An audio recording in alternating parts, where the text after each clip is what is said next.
तो hi guys, welcome to BKL coders. और अगर आपने एक क्वेश्चन नहीं पढ़ा है आज का, जिसका नाम है शिफ्टिंग लेटर्स और इसका नंबर है 2381, तो आप जाके लीड कोड पे पहले क्वेश्चन पढ़िए। उसके बाद यहाँ आके आप सोल्यूशन देख सकते हैं। तो आइए समझते हैं आज के क्वेश्चन के बारे में। तो हमारा क्वेश्चन कह रहा है कि हमारे पास जो है एक स्ट्रिंग गिवन है और हमें इसमें कुछ चेंजेस करनी है। और इस स्ट्रिंग में चेंजेस कुछ इस प्रकार करनी है कि रेंज वाइज चेंजेस करनी है। तो हमारे पास एक स्ट्रिंग है ए बी सी, तो 0 1 2। तो पहले इसमें हमें शिफ्ट दे रखे हैं और एक स्ट्रिंग दे रखी है। हमें कहा गया है स्ट्रिंग में कुछ इस प्रकार चेंजेस करनी है कि जो ये शिफ्ट है इसमें 0 से 1 एक रेंज है और जो इसका दूसरा जो इंडेक्स है वो डायरेक्शन दे रखा है। यानी कि यहाँ पे देखिए 1 से लेकर 2 रेंज है और 1 डायरेक्शन है, 0 से 2 रेंज है और 1 डायरेक्शन है। तो इसमें कह रहा है कि एक स्ट्रिंग है और उसमें शिफ्ट दे रखे हैं और उसमें हमें बताना है कि फाइनल स्ट्रिंग चेंजेस के बाद क्या रिटर्न होगी और चेंजेस कैसे होगी डायरेक्शन के बेसिस पे। यानी कि अगर हम शिफ्ट का पहला एलिमेंट देखें 0 1 0, तो इसमें ये कहना चाह रहा है कि 0 से लेकर 1 की रेंज में जो ओरिजिनल स्ट्रिंग है उसमें हमें 0 मतलब बैकवर्ड की तरफ जाना है और 1 मतलब फॉरवर्ड की तरफ जाना है। इसमें बैकवर्ड मतलब एक स्टेप पीछे और फॉरवर्ड मतलब एक स्टेप आगे, यानी कि एक अल्फाबेट पीछे एक अल्फाबेट आगे। तो अब जो है हमें इसमें बोला गया है कि 0 से 1 की रेंज में एक अल्फाबेट पीछे जाना है। तो एक अल्फाबेट ए के पीछे मतलब जेड और बी मतलब ए। तो पहले में ये आ जाएगा पहली इटरेशन में। अब दूसरी इटरेशन में बोला है 1 से 2 की रेंज में, यानी कि 1 से 2 की रेंज में हमें देखना है कि 1 से 2 की रेंज अगर हम देखें सेम इसी में 0 1 2, इसी में जो चेंज हुआ है उसी में फर्दर चेंजेस करनी है। 1 से 2 यहाँ देखे ए से सी जा रहा है, तो 1 से 2 में हमारा जो है फॉरवर्ड में जा रहा है, तो z एज इट इज रहेगा और चेंज हमने 1 से 2 में करनी है, तो ए बी बन जाएगा और सी डी बन जाएगा। अब जो है हम तीसरा इटरेशन लेंगे अपना, इसमें 0 1 2 मार्क कर देते हैं और इसमें बोला गया है 0 से 2 की रेंज में, यानी सारे हमें चेंज करने हैं और ये भी अपना डायरेक्शन जो है फॉरवर्डिंग जा रहा है। तो z में एक आगे बढ़ाएंगे तो a आ जाएगा और b में एक बढ़ाएंगे तो c आ जाएगा, d में एक बढ़ाएंगे तो a c e हमारा जो है फाइनल स्ट्रिंग रिटर्न हो जाएगा। और यही जो है हमें फाइनल आंसर निकालना है कि ये सब इटरेशन के बाद जो फाइनल स्ट्रिंग आ रहा है वो क्या होगा। तो आइए समझते हैं इसका कोड।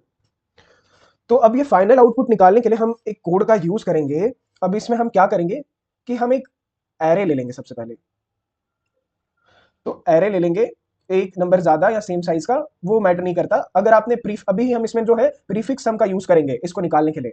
काफी अच्छा कॉन्सेप्ट है, अगर आपको नहीं पता तो आप डिस्क्रिप्शन में जाके लिंक देख सकते हो, हमने उस पर भी वीडियो बनाया। तो एनीवे हम इसमें लेंगे सेम साइज का एक एरे ले लेंगे। तो हम एक एरे ले लेते हैं। तो एक बार थोड़ा एरे हमारा गलत हो गया था, अच्छे से बना लेते हैं इसको। तो एक बार एरे ले लेंगे 1 2 3 4, ठीक है। 0 1 2 3 आ गया इंडेक्स। उसके बाद जो है हम चेक करेंगे कि यहां से बोल रहा है कि 0 से 1 तक की रेंज का हमें इसे बैकवर्ड ले जाना है। 0 से 1 तक की रेंज का बैकवर्ड ले जाना है। तो हमें पता है कि बैकवर्ड मतलब -1, बट हम ना इसमें एक मार्क कर देंगे कि यहाँ की 0 से लेकर 1 तक जो सारे एलिमेंट्स हैं वो बैकवर्ड जाएंगे। लेकिन अब हम क्या करेंगे कि मार्क लगाने के लिए हम पहले तो एक एलिमेंट जो हमारा जीरो वाला, जहां से जो बिगनिंग है स्टार्टिंग में हम मार्क लगा देंगे -1, और एंडिंग जैसा कि यहाँ पे 1 है इसके एक इंडेक्स आगे हम +1 लगा देंगे। तो इससे जो है हमें पता लग जाएगा कि इस 0 से 1 के बीच जितने भी एलिमेंट है उससे हमारा जो है बैकवर्ड हो रहा है। और उसके बाद हम देखेंगे सेकेंड शिफ्ट पे जाके कि 1 से 2 मतलब फिर से जो है हमारा फॉरवर्ड हो रहा है, डायरेक्शन 1 है तो फॉरवर्ड हो रहा है। तो क्या करेंगे कि 1 पे हम +1 लगा देंगे और 2 से एक शिफ्ट यानी एक इंडेक्स आगे हम -1 लगा देंगे। तो -1 लगा दिया। तो उसके बाद हम फिर से देखेंगे कि 0 से 2 वाले इंडेक्स में हमारा फॉरवर्ड हो रहा है। तो फॉरवर्ड होने का मतलब कि 0 तो एज इट इज रहेगा और 3 में हमारा जो है हमारा -1 आ जाएगा। तो अब हमने सारे मार्क कर दिए। अब एक बार इसको जो है अच्छे से लिख लेते हैं हम। तो हमारे पास यहाँ पे आएगा 0 1 1 और -2। तो ये तो हमें यहाँ से पता चल गया कि इसके एंड पॉइंट्स पे क्या हो रहा है। ये तो हमें पता चल गया कि इन एलिमेंट्स के एंड पॉइंट पे क्या हो रहा है। लेकिन अब हमें ये नहीं पता कि एंड पॉइंट के मतलब बीच में क्या हो रहा है, यानी स्टार्ट की रेंज और एंड की रेंज के बीच में क्या हो रहा है, वहां इंक्रीमेंट हो रहा है, डिक्रीमेंट हो रहा है एलिमेंट का। इसी के लिए हम प्रीफिक्स सम का यूज करेंगे। तो प्रीफिक्स सम करेंगे, तो अगर आपने प्रीफिक्स सम की वीडियो नहीं देखी तो एक बार देख लीजिए, आपको आइडिया लग जाएगा। डिस्क्रिप्शन में मैं लिंक दे दूंगा। तो 0 यहाँ पे आ जाएगा 2 और 2 0।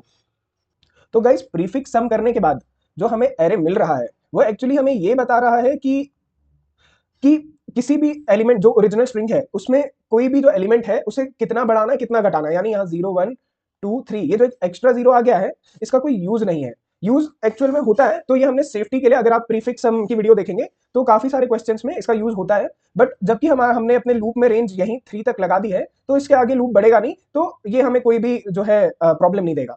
तो एनीवे हम जो है हम बता रहे थे आपको कि जो प्रीफिक्स सम हमने निकाला है वो बेसिकली बताता है कि कितने स्टेप हमें एक एक एलिमेंट स्ट्रिंग का जो है उसे कितना आगे बढ़ाना है। यानी अगर यहाँ 0 है तो ए जो है हमारा एज इट इज रहेगा, बी है तो वो सी में कन्वर्ट हो जाएगा, सी जो है वो 2 स्टेप आगे जो है अपना बढ़ेगा तो वो सी डी ई में कन्वर्ट हो जाएगा। ये हमारा फाइनल आंसर मिल जाएगा। यानी अगर हमारे पास कोई स्ट्रिंग दे रखा है ए डी बी, तो ए में हमें बोला है, यहाँ पे हमारे पास मान लीजिए सब कुछ करके प्रीफिक्स सम जो है हमारे पास रिटर्न हो जाता है -1 2 3।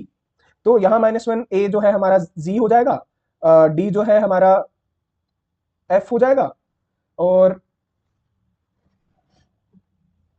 बी जो है हमारा ई हो जाएगा। तो ये रिटर्न हमारा यानी जी एफ ई हो जाएगा। तो इसी प्रकार जो है हमें अपना प्रीसम ये बता देता है कि कितना स्टेप आगे बढ़ना है। तो आइए लाइन बाय लाइन देखते हैं कि हमने कोड में क्या किया। तो कोड में जैसा कि अभी मैंने आपको समझाया, हमने एक वेक्टर बना लिया एक साइज आगे का, तो उसका यूज होता है पर अभी के लिए यहाँ नहीं हो रहा है। तो प्रीसम की वीडियो आप देख लीजिए, उसमें आपको आइडिया लग जाएगा।